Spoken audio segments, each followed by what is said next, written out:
Welcome back to people's academy. നമ്മൾ ഇന്ന് നോക്കുന്നത് 25 GK ചോദ്യങ്ങളാണ്. എക്സാമിന് സാധ്യതയുള്ള 25 ചോദ്യങ്ങൾ. അപ്പോൾ ഓരോന്നായിട്ട് നോക്കാം. ആദ്യ ചോദ്യം, സ്വീഡിഷ് ഈസ്റ്റ് ഇന്ത്യ കമ്പനി സ്ഥാപിതമായ വർഷം എന്നതാണ്? 1731. പോർച്ചുഗീസുകാർ ബ്രിട്ടീഷുകാർക്ക് സ്ത്രീധനമായി ബോംബെ നൽകിയ വർഷം 1661. കൊച്ചിയിൽ പണ്ടകശാല സ്ഥാപിച്ച പോർച്ചുഗീസ് നാവികൻ അൽവാരസ് കബ്രാൾ. പോർച്ചുഗീസ് ഇന്ത്യയിലെ അവസാനത്തെയും 128ാമത്തെയും governor general Antonio വാസിലോ E Silva.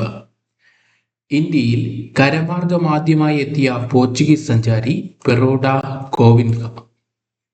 ആറാമത്തെ ചോദ്യം, മലയാളത്തിലെ ആദ്യ വ്യാകരണ ഗ്രന്ഥം തയ്യാറാക്കിയത്? ആഞ്ചലോസ് ഫ്രാൻസിസ്. മട്ടാഞ്ചേരി കൊട്ടാരം സ്റ്റാമ്പിൽ പ്രത്യക്ഷപ്പെട്ട വർഷം 1968. കേരളത്തിൽ ബ്രിട്ടീഷുകാർ പണിത ആദ്യ പണ്ടകശാല വിഴിഞ്ഞം. ഇന്ത്യയിൽ ബ്രിട്ടീഷുകാർ ആദ്യമായി സ്ഥാപിച്ച കോട്ട സെന്റ് ജോർജ് കോട്ട. മലയാളം ലിപി അച്ചടിക്കുവാൻ വാൻ റീഡിനെ സഹായിച്ചത് ഇമാനുവൽ റോയ്. പിന്നാക്ക സമുദായത്തിലെ കുട്ടികൾക്ക് സർക്കാർ വിദ്യാലയങ്ങളിൽ പ്രവേശനം അനുവദിച്ച രാജാവ് ശ്രീമൂലൻ തിരുനാൾ.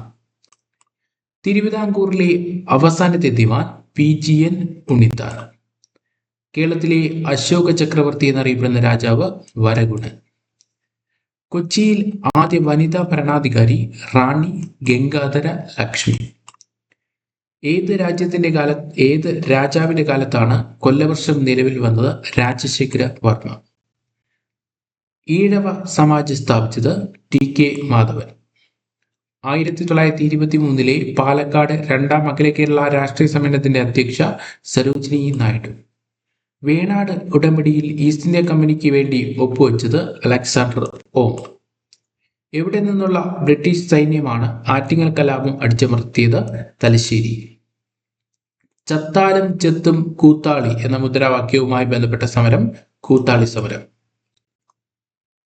പവിത്ര മോതിരത്തിന് പ്രസിദ്ധമായ സ്ഥലം പയ്യന്നൂർ. മലബാറിലെ ക്ഷേത്രപ്രവേശന വിളംബരം നടന്നത് 1947 ജൂൺ 2. മലയാളി മെമ്മോറിയലിന് നിയമ ഉപദേശം നൽകിയത് നോർട്ടൺ. വൈക്കം സത്യാഗ്രഹ വിജയത്തെ സ്വാതന്ത്ര്യത്തിന്റെ അടിസ്ഥാന തത്വം എന്ന് വിശേഷിപ്പിച്ചത് ഗാന്ധിജി. പാലിയം സത്യാഗ്രഹത്തോടനുബന്ധിച്ച് സൗഹൃദ ജാഥ നയിച്ച വനിത KK കൗസല്യ.